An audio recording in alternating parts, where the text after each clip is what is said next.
Yes. And I guess so as part of the interview, we have a series of questions we wanted to ask you and your team, and I think you prepared some slides for that, Fernanda. Yeah, I just, I just have essentially one slide and then an optional slide. I just want to give an overall, bullet point view of who we are and why we need an automated patch clamp electrophysiology device. And just very simply, it's just. Perfect. Yeah, no, I mean that's actually great because before we begin, when you start presenting, we have some really exciting news to give you, and we're delighted to tell you that you are the winner, excuse me, of the SyncroPatch Award.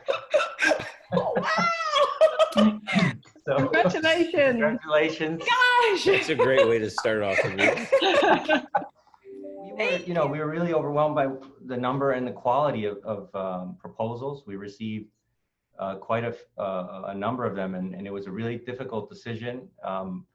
But as you said, you have a slide, so we just wanted you to give us a brief description of the project and Yes. how you plan to use the SyncroPatch. Yeah, and just before we do that, I just wanted to introduce very briefly the guests. So it's Yes, please. Dr. Michael Mancini, direct from Baylor College of Medicine. He's director of the Center for Advanced Imaging and Center for Translational Cancer Research.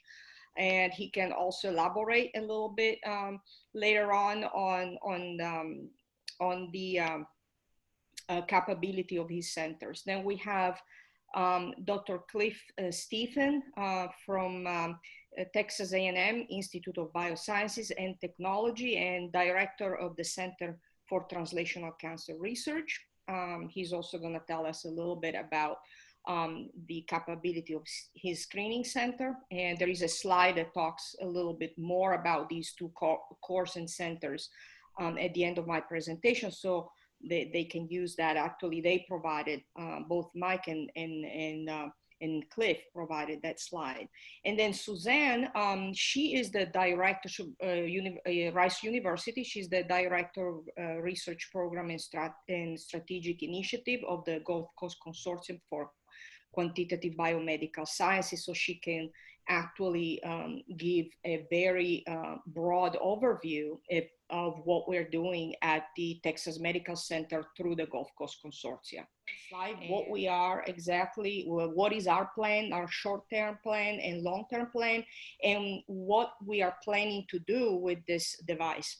So you probably know, but the Texas Medical Center is the largest medical complex in the world. It's located in Houston, Texas, and with an annual budget of 25 billion US dollars. And within the Texas Medical Center, we have the Gulf Coast Consortia, which is a wonderful infrastructure that basically provide opportunity for collaboration among 7 institutions within the Texas Medical Center, including Rice University, Baylor College of Medicine, UT Health, UTMB, MD Anderson, University of Houston, and Texas A&M, the Houston campus.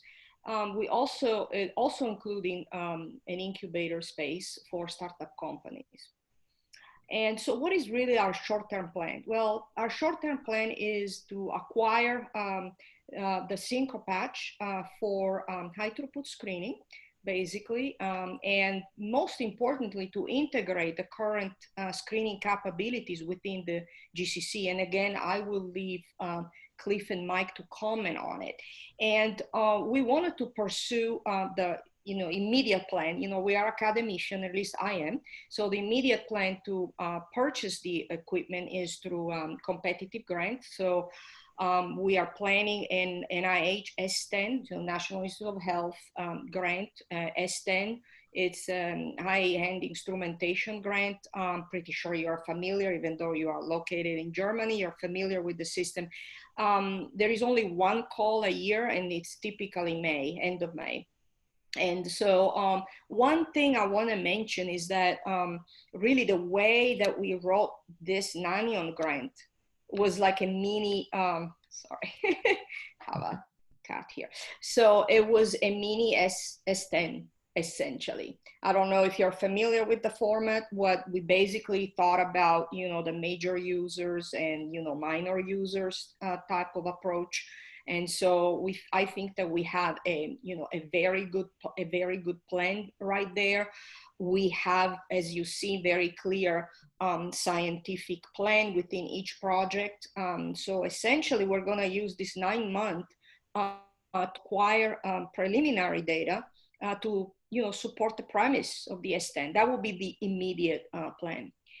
Now, on the long-term plan, what we're really looking for is really a, you know, a more long-term partnership with companies that really manufacture robotic instrumentation, and this is with the overall goal of accelerating discovery in the biomedical research across TMC. And just briefly, you know, how we're going to use the automated planar electrophysiology device. We're going to, as you saw from the proposal, we're going to use it for sodium channel as target for CNS drug discovery and pain, for bacterial rhodopsin glutamate receptor, IP3 channel, T-SNARE proteins, inner ear ion channel, potassium channel, trypsin channel, calcium channels, and others. And also what I think a good strength of our premise is that really the scientific plan encompasses a whole spectrum of human diseases. So we're really spanning from brain disorder to cardiac diseases, immunity, and cancer. So I think that with the acquisition of this instrumentation, we are going to move forward in making history, finding solutions for a wide range of human diseases. And I'm just going to project the next slide. And unless you have any specific question, I'm going to leave to Mike and Cliff to give a very quick overview, and obviously Suzanne as well, on what are one of the amazing current network of centers and core facility that we do have here at the Texas Medical Center. So again, if you have any other question. Yeah, I just wanted to comment that was one of the reasons your application scored so highly. So we wanted the system to be used at its maximum potential, let's say, and you had so many different projects, and it was really a nice mix of different channels, different applications. And this is the reason you guys were, you know, top 10, top 5, let's say. Top. So top all the way. It was really nice to see that. So thank you also for preparing this slide, because it's a great way to show that in the institution. We've been really fortunate. Actually, I came along to the GCC after Mike and Cliff had already been a part of it. But actually the cores they run are a part of this network, which, as you can see, has several others, including a couple of newly funded ones this year. You know, within this, we've got strong therapeutics development groups, and within the mental health research, even neurotherapeutics. And so this will be a really valuable piece of equipment. Just to kind of let you know, we work with faculty at any of our institutions to submit S10s for, or any kind of equipment grant. Sometimes they're to philanthropy, and we've gotten both. To obtain equipment that's needed across multiple institutions, when often in one institution maybe the user pool is not as strong or not as large as it would be from multiple institutions. And so we work with our faculty on these. We have a memorandum of understanding for shared core resources, shared equipment, which means that this community of these 7 institutions, those that are involved with the GCC, which we've got now probably a couple of thousand that actively engage in conferences, and even more than that in shared equipment. But that MOU gives internal rates to any institution within the GCC at any other institution if that's been a designated core. And so that's been really huge. We've seen a lot of very positive feedback on summary statements on S10s. We typically get a couple of those every year. The NIH really likes the multi-institutional user groups, and I definitely think that we'll have plenty users for this. It'll be a huge benefit to the community, and with the preliminary data that's generated, I think it'll advance the goals to be able to obtain funding after that. So yeah, just so one of the grants that we got this year was a cancer therapeutics accelerator that's really focused on the business side. There's 3 components of that. One is the actual accelerator that is for more advanced companies or academics that are pretty far along, maybe at the preclinical stage, that are, ready to form a company if they haven't already. There is a second arm of that is very advanced computational resources. And so anybody who's trying to do lead optimization, those are available. And then there's an educational component for folks that are not quite ready to enter the accelerator, but they're just trying to learn more about how to even go about forming a company, or if they even want to. So that is a joint grant between GCC and TMCX. TMCX is one of the institutes of the TMC in general. They've got several things going on. They actually, I think, are kind of rebranding themselves as TMC Innovation. It's run now by Tom Luby, who was with J Labs before. And so, yeah, they're, even within that space, they've also got some device. They also have a device accelerator, digital health accelerator, and then they've got kind of some device fabrication within the same space. They have a very large space that continues to grow. They've got office space, an incubator space for businesses. And then they also, right next to them is the J Labs incubator space, where there's actually office space as well as lab space. So a lot going on over there. And yeah, I can speak a little bit to TMC Innovation or TMCX. Yeah, like you were saying, it's important, for technologies as companies. I think the thing that you might have gotten a flavor for is that the approach that the GCC has taken with as respect to course and with technologies and things is that we've realized that no one institution can do everything. It's just too expensive. And so what you find is we've distributed it throughout 7 universities, institutions in and around the Texas Medical Center, stretching from UTMB in Galveston, which is just 30 miles away. When you're driving in Houston, that's nothing. I drive 35 miles just to get to work in the medical center. So, it's nothing to make those kinds of drives. So, for some places that sounds like a very far distance, but it's really not. But we realize that no one institution can do this. And if you're trying to do new drug discovery, if you're trying to do cutting edge biology, your institution, your lab may not have that, but through the GCC, it's made it possible to have access to all of those things. There are shared cores, there's shared instrumentation. The GCC is sort of the center to all of that and coordinates it. That's what one of the biggest jobs Suzanne does, is to help find and match people to needs and things like that. So it's not, the nice thing about putting an instrument such as yours into an institution like UTMB is that it's not going to be just UTMB. It'll have access, everyone throughout the Texas Medical Center will have access to it. Actually, Cliff, it's gonna be, the instrumentation is gonna be located in the Texas Medical Center, Okay. not at UTMB. So Right. it will be That's at even the, better. yes, for just to make it even more accessible. Yeah. So even though I wrote the grant with the help of the others, but the instrumentation will not be at UTMB. It will be at the Center for Membrane Biology, at UT Health, which is in the core, in the heart of Houston. Exactly.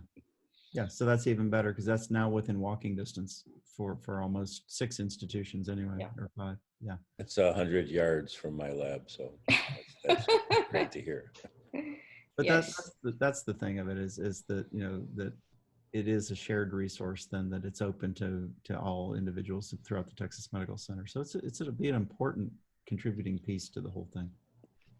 And that's what our course, Mike's core, my core, we're all set up that way. I mean, but I'm kind of excited to see this technology. I mean, the fact that you were able to automate it is fantastic. I mean, my first experience with this was 2000, I don't know, 7 or 8. A friend and colleague at Lexicon Pharmaceuticals had gotten one of the new automated patch clamp devices, and man, we were excited to do that. And it was so manual to use. I mean, the fact that you coupled it to a Beckman automated dispenser is just amazing. And I can't wait to see it in action. I mean, you know, I'm already thinking of, we've got several projects that could head that direction. We've got an investigator in the IBT that's been studying crack channels using optogenetics. And I can just imagine what he's going to do when he has an ability to also patch clamp those as well. And couple that with his optogenetics, I just think that that's just going to go crazy. If you really want something off the wall, we actually have a serpentarium in Kingsville, which my director is involved with directly. So we've been doing a lot of work with myotoxins from snake venoms, and they also hit ion channels. And so, you know, we've got a graduate student that was working on those, and he could have very much benefited from having this kind of technology. So that's going to be an important, I think, as well as that research goes on. So that's really something off the wall, but, you know, it's again, something that can benefit from this technology. But it's the nice thing about the GCC is you'll notice that projects can move between cores seamlessly, and that's that MOU that Suzanne was talking about. There are no barriers between moving projects between institutions. So moving things onto this platform should be fairly seamless. That sounds all perfect. I mean, I'm really looking forward to our collaboration. Yeah. To give you a handle on the access, just our smaller part, I mean, we're hitting probably 150 labs a year now in one way or the other, helping them out. So all the different labs have lots of people coming through. So this instrument's going to end up getting used. Yes. You know, what would be the first experiment you'd love to run if you had it in your hands immediately? Or well, which I would channel, let's say?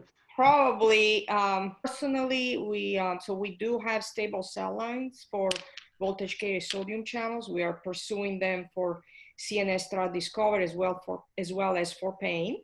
So we do have an NAV 1.7 that we call allosteric modulator that is actually a product that I'm moving forward possibly down the road for commercialization to a startup company called Nanion Technologies. So definitely that will have a desire, And then an application scientist runs you through the experiments. We run your cells. We really basically set you up for success, and then we have remote contact, as much as you need. So yeah. It won't be. It sounds like it might be a lot to deal with, but it really has been pretty seamless for most of the installs that we've done. So yeah, rest assured, you should be in good hands. Yeah, it's great. And then there's also this nice community within the users. So for example, George in Chicago or Vanderbilt University, who already have experience of the SyncroPatch in an academic setting. And so they are also happy to exchange their experience with it. So it's not only us helping you, but often also the community in the field. As you know, we also have user meetings yearly, where people come and present, which is a nice forum. We have that in the US, and we also have that in Germany. So you guys can always visit Germany for sure. Yeah, maybe not this year, but next year, hopefully. Yeah, maybe not this year. But. Hopefully, yes, that would be great. And I know you have a webinar. Cliff, Cliff, Mike, and maybe Suzanne, they need to leave because they have a meeting at 10. So it will be great. I mean, it was great to have you. Thank you so much. You're welcome. Congratulations, Fernanda, and thank you guys. Great news. Thank you. Thank you all. Thank you. I'm just